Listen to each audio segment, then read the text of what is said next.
नमस्कार दोस्तों, स्वागत है आप सभी का पाथफाइंडर पर।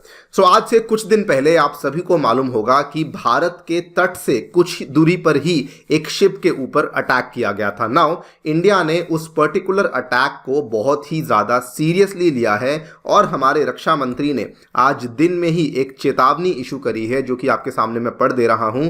इन्होंने इस चेतावनी में कहा, पाताल से भी ढूंढ निकालेंगे हमलावरों को। नौसेना के जहाज के हमलावरों को राजनाथ सिंह जी ने दी सख्त चेतावनी। यहां पर भी देख पाएंगे, कहा गया है कि समुद्र की गहराई से खोज निकालेंगे जहाज के हमलावरों को, राजनाथ सिंह जी ने दी चेतावनी। इंडिया ने ऑब्वियसली यहां पे एक तरीके से चेतावनी तो दे दी है, लेकिन at the same time very important to note, India के द्वारा कोई भी यहां पर ढील नहीं छोड़ी गई है। इमीडिएटली जैसे ही हमें ये देखने को मिला है, हमारी नेवी के द्वारा एक फॉर्मूला, एक प्लान यहाँ पे रेडी कर लिया गया है, जहाँ पे आप देख पाएंगे India has deployed 3 warships to counter attacks in the Arabian sea, मतलब कि अरब महासागर में। अब जो वहां पर इन केस अगर कोई अटैक होता है तो उस केस में काउंटर अटैक करने के लिए हमारे द्वारा भी 3 युद्धपोत यहाँ पे जो है डिप्लॉय कर दिए गए हैं। इसकी कवरेज आपको बताना चाहूँगा कि केवल इंडियन मीडिया नहीं, बल्कि जो फॉरेन विदेशी मीडिया है उसके द्वारा भी अग्रेसिवली करी जा रही है। बिकॉज जो यहाँ पे इवेंट्स हो रहे हैं ये केवल इंडिया को ही इम्पैक्ट नहीं करते, बल्कि ये कंप्लीट इंडियन ओशन के क्षेत्र को एंड ओवरऑल भी ये ग्लोबल ट्रेड के लिए भी बहुत ज़्यादा मायने रखते हैं। और जो यहाँ पे डिप्लॉयमेंट करी गई है, this is not a normal deployment. आपको बता दूं कि इंडिया के द्वारा गाइडेड मिसाइल डिस्ट्रॉयर्स को दोस्तों डिप्लॉय किया गया है। इसको मैं आपको गाइडेड मिसाइल डिस्ट्रॉयर्स को समझाने के लिए बहुत ही सिंपल अगर बताऊं, गाइडेड मिसाइल डिस्ट्रॉयर्स वो वाले युद्धपोत होते हैं जिसमें कि आपको लार्ज मिसाइल मैगजीन्स देखने को मिलती हैं। जितनी भी मोस्ट पावरफुल मिसाइल्स इंडिया के पास हैं, वो सारी मिसाइल्स इन गाइडेड मिसाइल डिस्ट्रॉयर्स से लॉन्च करी जा सकती हैं, इनिशिएट करी जा सकती हैं। और भी सिंपल भाषा में बताऊं तो बेसिकली एयरक्राफ्ट कैरियर से जस्ट नीचे आने वाला जो युद्धपोत होता है वो गाइडेड मिसाइल डिस्ट्रॉयर होता है। आप लोग अंदाज़ा लगा सकते हैं कि अगर इनको डिप्लॉय किया जा रहा है, मतलब कि कुछ ना कुछ सीरियस यहाँ पे चल रहा है, जिसके चलते हमारी नौसेना इतने महंगे एसेट्स को, इतने इंपॉर्टेंट एसेट्स को अरब सागर में बेसिकली डिप्लॉय कर रही है। बात करेंगे पूरी स्टोरी यहाँ पर क्या है, इंडिया के द्वारा इतने कड़े कदम क्यों लिए जा रहे हैं, हमारे द्वारा वार्निंग क्यों दी गई है और पूरी की पूरी कहानी क्या है। चलिए शुरू करते हैं दोस्तों मेरे साथ। मेरा नाम है अनिरुद्ध। यदि आप लोग हमें फॉलो करना चाहते हैं, हमारे लेक्चर्स के अपडेट्स को प्राप्त करना चाहते हैं, तो यहाँ पर दिए गए टेलीग्राम चैनल के माध्यम से ऐसा कर सकते हैं। दोस्तों आगे बढ़ने से पहले बताना चाहूँगा कि अनअकैडमी के ऑफलाइन सेंटर्स अब नई दिल्ली में और उत्तर प्रदेश में प्रयागराज में आपको देखने को मिल जाएंगे। नई दिल्ली में इसके सेंटर्स करोल बाग में एवं मुखर्जी नगर में आपको देखने को मिल जाएंगे। और क्रिसमस और नए साल के उपलक्ष्य में 40% का डिस्काउंट चल रहा है ओवर दी मार्केट रेट्स। तो आपको बहुत ही कम दाम में यहाँ पे कंप्लीट कोर्स देखने को मिल जाएगा। जो ऑफर्स हैं ये 24 की जगह 26 दिसंबर तक एक्सटेंड कर दिए गए हैं। अगर आपको कोई भी क्वेरी है तो आप नीचे दिए गए डिस्क्रिप्शन में काउंसलिंग फॉर्म को भर सकते हैं, हमारी टीम आपसे रीच आउट करेगी। बहुत ही सिंपल सा फॉर्म है, जिसको आपको भरने में नॉट इवन 30 सेकेंड्स लगेंगे और उस फॉर्म के माध्यम से आपकी जो क्वेरी है वो हम तक पहुंच जाएगी। करोल बाग में आपको बताना चाहूँगा जो कोर्सेज हैं वो दोस्तों अंग्रेजी माध्यम में अवेलेबल है 2025 एवं 26 के विद्यार्थियों के लिए। अगर आप चाहते हैं तो आपको हाइब्रिड एक्सेस मिल सकता है, मतलब कि ऑनलाइन ऑफलाइन दोनों का एक्सेस अवेलेबल हो जाएगा। और जो मुखर्जी नगर में जो कोर्सेज हैं वो दोस्तों हिंदी माध्यम में अवेलेबल हैं 25 और 26 के विद्यार्थियों के लिए।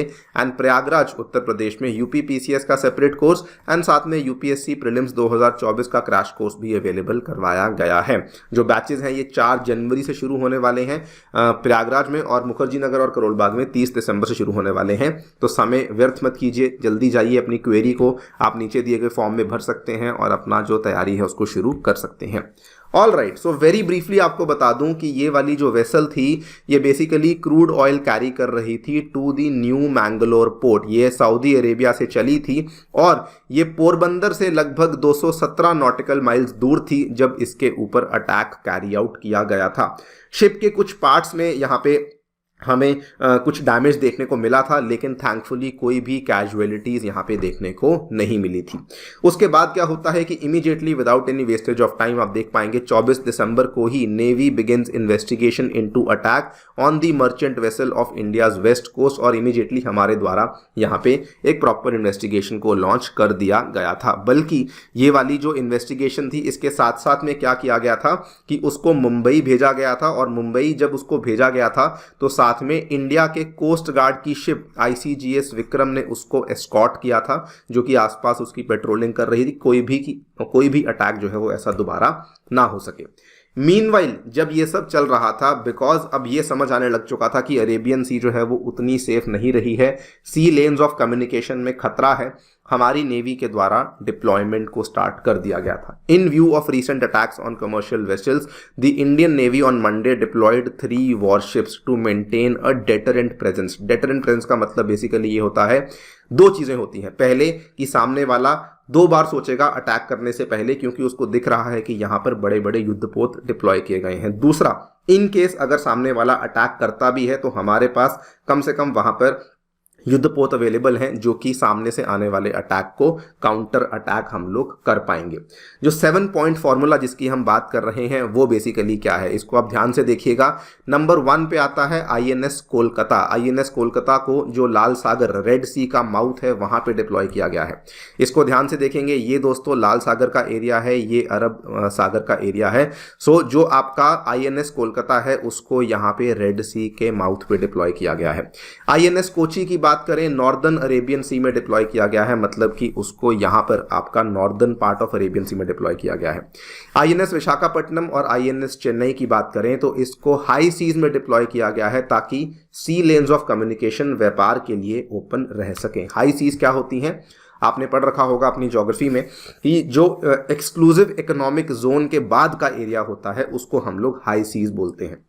सो दैट क्योंकि वहां से भी बहुत व्यापार गुजर रहा होता है, तो फिर वहां पर भी आपको निगरानी रखनी होती है। नाउ ये तीनों ही जो कदम लिए गए हैं, तीनों ही जो यहाँ पे स्टेप्स लिए गए हैं, आपको बता दूं, ऑल दीज 4 आर असल में गाइडेड मिसाइल डिस्ट्रॉयर्स। ये दोस्तों चारों के चारों गाइडेड मिसाइल डिस्ट्रॉयर्स हैं, और नौसेना इतनी बड़ी डिप्लॉयमेंट सोच समझकर करती है, बिकॉज इसमें खर्चा भी बहुत आता है। तो इट इज़ नॉट समथिंग कि ऐसे ही मन में आया कि कर दिया, नहीं, इट्स अ वेरी वेरी सोची समझी डिप्लॉयमेंट होती है। उसके बाद चारों वॉरशिप्स में ब्रह्मोस को इंक्लूड किया गया है। ब्रह्मोस जो इंक्लूड करी गई है वो लैंड अटैक भी कर सकती है और सरफेस टू एयर मिसाइल की तरह भी काम आ सकती है। चारों की चारों वॉरशिप्स में एंटी सबमरीन वॉरफेयर केपेबल वाले हेलीकॉप्टर्स को रखा गया है रिप्लेनिशमेंट के लिए। इन केस अगर मान लीजिए कोई तेल की कमी होती है, खाने पीने की कमी होती है, पानी की कमी होती है, तो उस केस में INS दीपक, जो कि हमारा नेवी फ्लीट टैंकर जाना जाता है, उसको भी डिप्लॉय किया गया है। And lastly sea guardian drones and P-8I aircraft, जो पोसाइडन 8 इंडियन एयरक्राफ्ट है, उसको लॉन्ग रेंज पेट्रोलिंग के लिए भी डिप्लॉय किया गया है। आप यहाँ पे देख पाएंगे, this is the P-8I aircraft, जो कि लॉन्ग रेंज मैरिटाइम रिकॉनेसेंस और एंटी सबमरीन वॉरफेयर एयरक्राफ्ट है।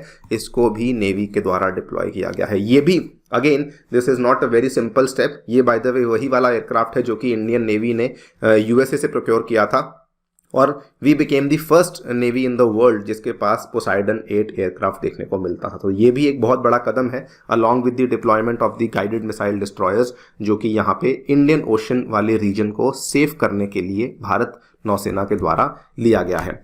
ये इंटरेस्टिंग क्यों बन जाता है, क्योंकि देखिए जब ये अटैक हुआ तो वहां पर क्या हुआ, बहुत सारी जो लोग थे, बहुत सारी कंट्रीज थी, वो केवल ब्लेम को यहाँ पे ट्रेड कर रही थी। मतलब कि अमेरिका ने क्या कहा, पेंटागन के स्पोक्स पर्सन ने कहा कि MV चैंप प्लूटो के ऊपर जो अटैक किया, ये 1 वे अटैक ड्रोन था जो कि ईरान से फायर किया गया था। क्या इसका रिलेशनशिप था, क्यों यहाँ पर चीज को डाइवर्ट करने की कोशिश की जा रही थी, इट वाज नॉट अंडरस्टूड। साथ में ईरान ने कहा कि अमेरिका के द्वारा जो बातें कही गई हैं ये वर्थलेस हैं। नाउ ये यहाँ पर ऑब्वियसली एक बड़ी चीज हुई है, लेकिन इस बीच में USA और ईरान के द्वारा केवल ब्लेम गेम खेली जा रही थी। इंडियन नेवी के प्रवक्ता ने साफ साफ बोल दिया, इन्वेस्टिगेशन करी जाएगी और जॉइंट इन्वेस्टिगेशन करी जाएगी बाय वेरियस एजेंसीज, ठीक है, और हमारा ध्यान जो है वो केवल उसी के ऊपर है। हम लोग इसमें ब्लेम गेम में इंडिया के द्वारा बल्कि कोई भी स्टेटमेंट यहाँ पे नहीं दिया गया कि ईरान ने किया या USA जो बातें कह रहा है वो सही है गलत है। वी हैव नॉट, हम लोग उस पूरे के पूरे चीज़ में घुसे ही नहीं, उसमें हमने इंडिया ने अपने आप को उस चीज़ से कंप्लीटली परे रखा।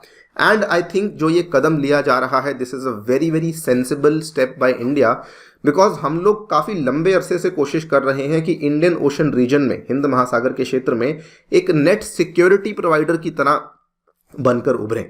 ये बहुत ही कॉमन सेंस वाली बात है कि अगर इंडिया जब तक रीजनल पावर नहीं बनती है तब तक हम लोग ग्लोबल पावर नहीं बन पाएंगे, और रीजनल पावर बनने के लिए इंडिया को अपने एसेट्स को इस तरीके से इस्तेमाल करना होगा कि कम से कम यहाँ पे लगने लगे कि इंडियन ओशन रीजन में अगर कोई प्रॉब्लम आती है तो इंडिया जो है उस प्रॉब्लम को सॉल्व करने के लिए खड़ा है। So in my opinion this is a very very great step taken by the Indian navy, and hopefully हम लोग अटैक्स को आगे होने से रोक सकें। आपकी क्या राय है हमें डेफिनेटली बताएं कमेंट सेक्शन में। Before I end the video बताना चाहूँगा कि अनअकैडमी के ऑफलाइन सेंटर्स में दोस्तों free demo classes, 1-on-1 mentorship, free magazine, library, wifi access, सभी चीज़ें अवेलेबल करवाई जाती हैं। फिर भी आपको कोई क्वेरी है तो नीचे दिए गए डिस्क्रिप्शन बॉक्स में जो गूगल फॉर्म है उसको भरना बिल्कुल ना भूलिए। Thank you so much for listening, stay tuned and stay safe.